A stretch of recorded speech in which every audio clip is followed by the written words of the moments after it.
Before we get very far into our next story, we do have a warning for you tonight. What you're about to see and hear may not be suitable for children.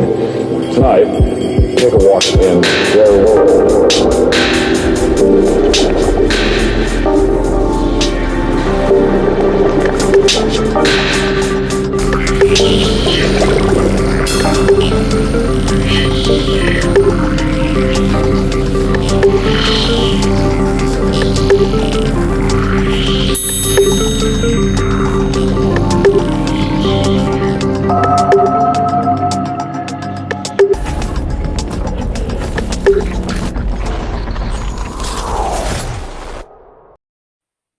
Good evening, everyone, and welcome to Transpicuous News. It is March 7th. We're going to do a little news rundown.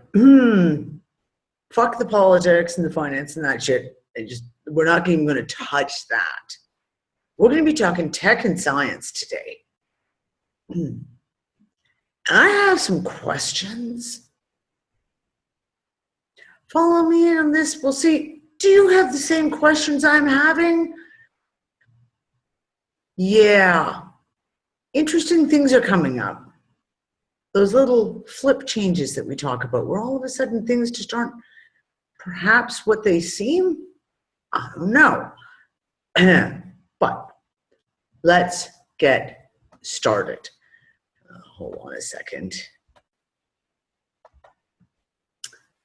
First story we're going to talk about, because, we all love stories that deal with resurrection of the dead. That's right. Scientists get the green light to resurrect the dead with stem cells. Now, the initial pieces of this came out last spring, 2016, which is very interesting when all of a sudden this article comes out and some of the quotes in it, okay? So, BioQuark biotech company based in the United States has been given the go-ahead to begin research on 20 brain-dead patients in an attempt to stimulate and regrow neurons and literally bring the patients back from the dead. And the study is likely to be controversial, like no shit, right? Implanting stem cells into the patient's brain, in addition to treating the spinal cord with infusions of chemicals and nerve stimulation techniques, they're hoping to basically jumpstart neural activity in the brain. The result could be people come back to life. Okay, in and of itself, right there, you kind of go, whoa, I'm not so sure I'm really on board with bringing people back to life with chemicals and shit like that. I'm pretty sure we've seen this movie before. But get this. Okay, so this is the CEO of the company who's doing this. Oh, by the way, it's not happening in the States. Of course, they're going to do the study in India, where the laws are much easier to get around when it comes to things like studies and medical studies and testing. So get this, BioQuark CEO says, to undertake such a complex initiative, we are combining biologic regenerative medicine tools with other existing medical devices typically used for stimulation of the central nervous system in patients with other severe disorders of consciousness. We hope to see results within the first 2 or 3 months. So, okay, first of all, severe disorders of consciousness? Is that what they call death now? Is a severe disorder of consciousness? Just a thought, okay? But get this is the piece. He added, it's a long-term vision of ours that a full recovery in such patients is a possibility, although that's not the focus of this first study. Wait, then what is the focus of the first study? Really, if you're doing a study to see if basically you can reactivate brains and bring brain dead people back to life, then that's not the focus of the study? I read 5 articles all about this over the last year. And they keep using that quote, that it's not the focus of the first study, but no one tells you what the focus actually is. Which, I'm sorry, as I said, I'm pretty sure we've seen this movie before. And You think they just want to leave that one well enough alone? Okay, well, we're going to go on from here because first, next we have to talk about NASA, because we all know I love to take the piss out of NASA. NASA wants to launch a gigantic magnetic field to make Mars habitable. That's right. They've proposed, and this is literally, you have one of those thud moments and you're sitting there going, oh my God. NASA scientists have proposed a bold plan that could give Mars its atmosphere back and make the red planet habitable for future generations of human colonists. By launching a gigantic magnetic shield into space to protect Mars from solar winds, the space agency says we could restore the red planet's atmosphere and terraform the Martian environment so the liquid water flows on the surface once again. Oh, for human habitation. This would come, of course, right after they announced that they discovered all these new planets and the TRAPPIST system. And, right. Does anyone tell the scientists that Mars has got global warming too? Just to be aware, before you put out all that money with magnetic shields and shit. Are you ready? NASA is to recreate the coldest spot in the universe. Tiny lab is to be sent to the ISS to cool within a billionth of a degree of absolute zero. The small box is set to launch to the ISS, will soon recreate the coldest spot in the universe. Because you know NASA knows everything about the universe, and they can tell you where the coldest spot is. They can, it's true. The box is equipped with lasers, a vacuum chamber, an electromagnetic knife that can cancel out energy of gas particles and freeze atoms to the point of more than 100 million times colder than the depths of space. And will keep the astronauts' beer nice and fresh.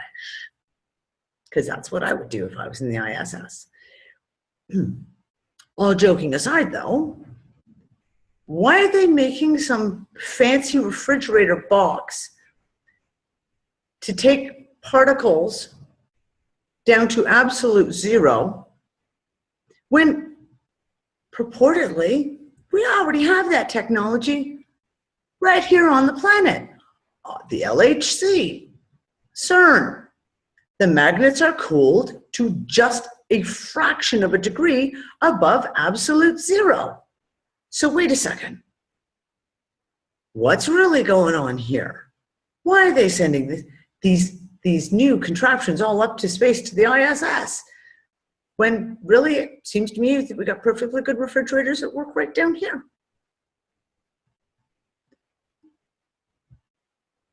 Now this is the big one. This is really, really fucking interesting. Scientists store an operating system, a movie, and a computer virus on DNA.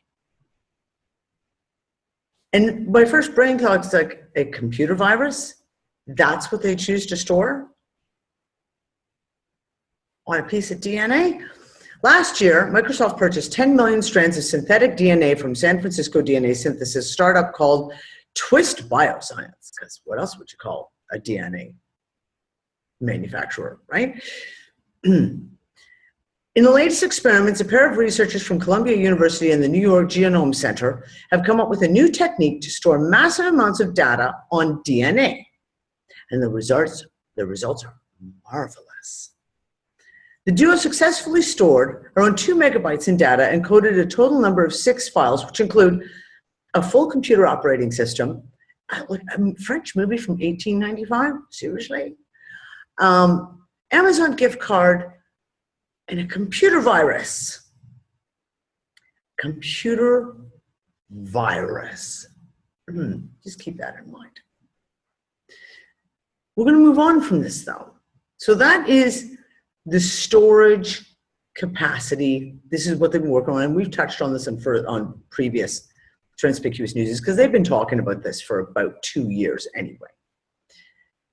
Then we have these articles come out. Oh, by the way, yes, and we talk about, okay, storing the computer virus. This is 2014. DNA nanobots deliver drugs in living cockroaches. You see, they managed to take a computer, put it inside a cockroach. Nano-sized entities made of DNA that are able to perform the same kinds of logic operations as silicon-based computer have been introduced into the human animal, or into a living animal, living animal. And it talks about how these could fight viruses, cancer, things like that. And again, you go, right. And the first thing they chose to try and sample in this DNA was a computer virus. So they've expanded now, though, guys. It's expanded now. Scientists reveal a new super fast form of computer that grows as it computes.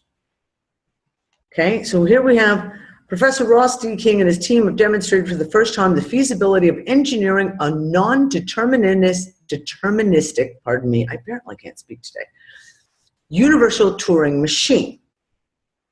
The theoretical properties of such a computing machine, including its exponential boost in speed over electronic or quantum computers, just listen, have been well understood for many years, but the Manchester breakthrough demonstrates that it's actually possible to physically create an NUTM using DNA molecules, which ties back to the first article.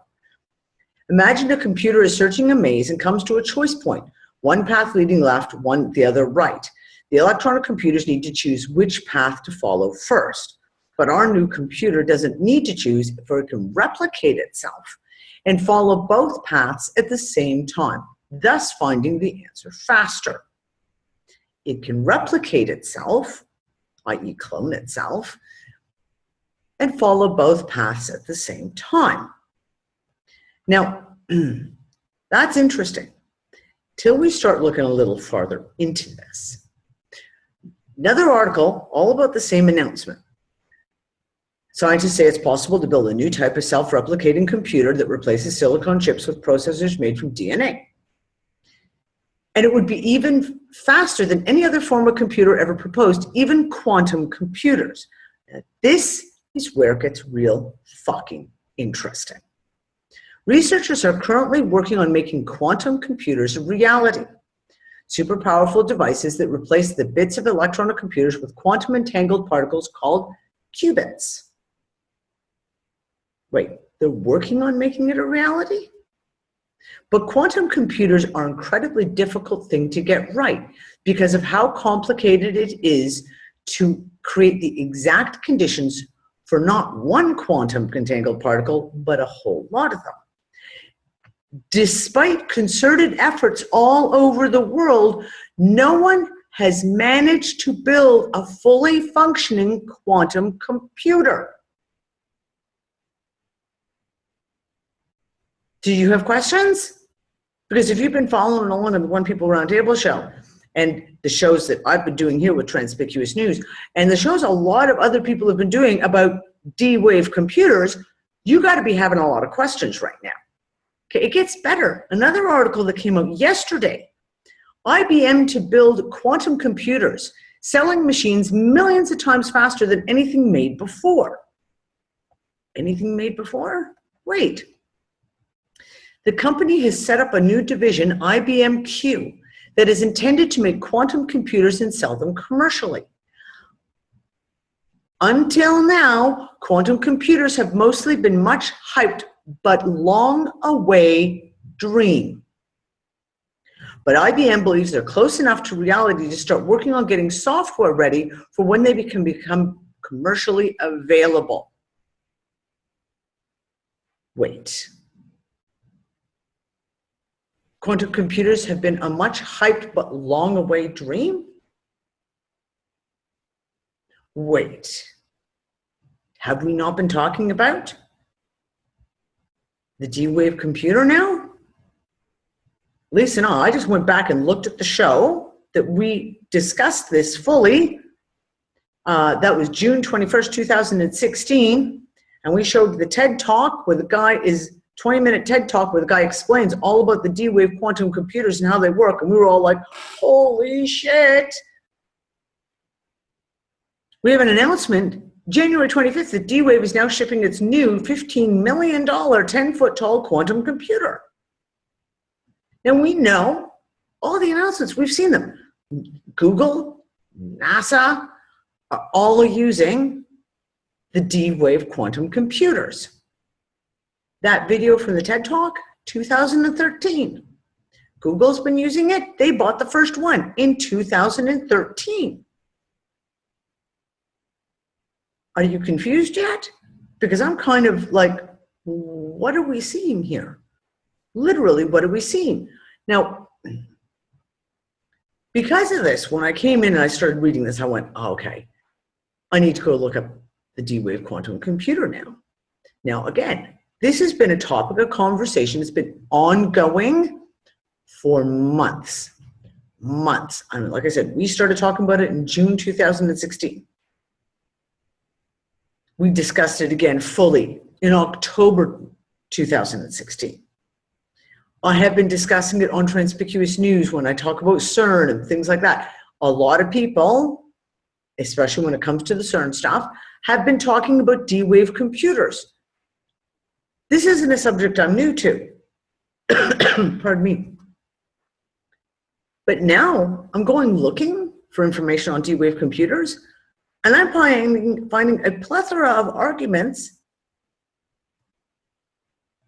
about basically it doesn't work.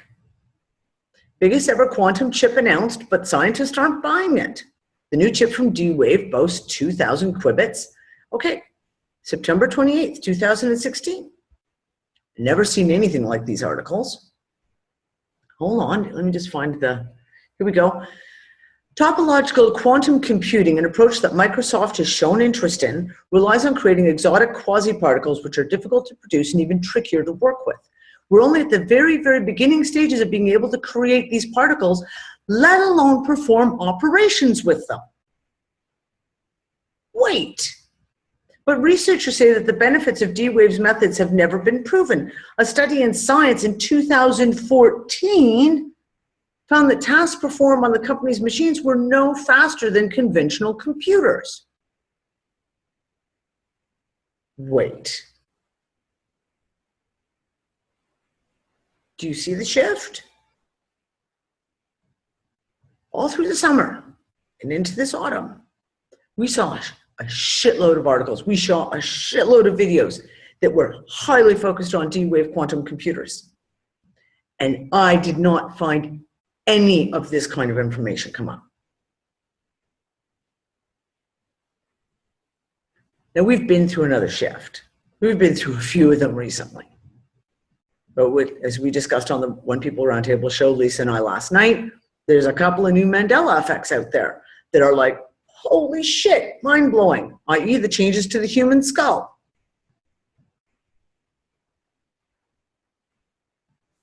And now we have a shitload of articles talking about, hold on, new supercomputers that are going to be made using DNA. DNA-based supercomputers are the thing. And now all of a sudden, when you look for the D-Wave quantum computer articles, you're reading all these articles saying basically quantum computers don't work. They don't exist. They're not viable. Or they don't exist yet. And DNA, that's the way computation is going to go in the future. Fuck them quantum computers. We're going to start doing this all, these self-replicating DNA computers. I don't know, folks. I find that really highly suspect and really, really interesting. Are we seeing a technological flip happening? Is that what this is? Or is it just merely competition within the computer market? I got a better computer than yours. Mine's DNA, yours is quantum, yours sucks, mine's better. Could be. But it's very, very interesting. The statements that we're now hearing now about quantum computing and quantum computers, now I never heard a whisper of it 6 months ago. Not even a fucking whisper. As questions, let me tell ya. So that's it. Yeah, we need to put our heads together and be doing some thinking on this. There's been some interesting shit. Interesting shit has been playing out over the last, well, the last few years, but the last few months, some real interesting shit's playing out. And my final note for the night, and this is no news whatsoever, it is a blatant plug. Advertising, if you will. My computer that I do these shows on is dying very, very, very, very, very, very quickly. And I have an absolutely wonderful friend who is my techie genius partner, who has been rescuing my computers remotely for me for a long time. And I think this last week he got a little sick of doing it, and he's put together a GoFundMe page. Now, as you know, I don't have access to PayPal, so I don't have a donate button on my site. I haven't had one in quite a while since PayPal put my account under review. It's been almost 10 months now, still under review. So if you can help out,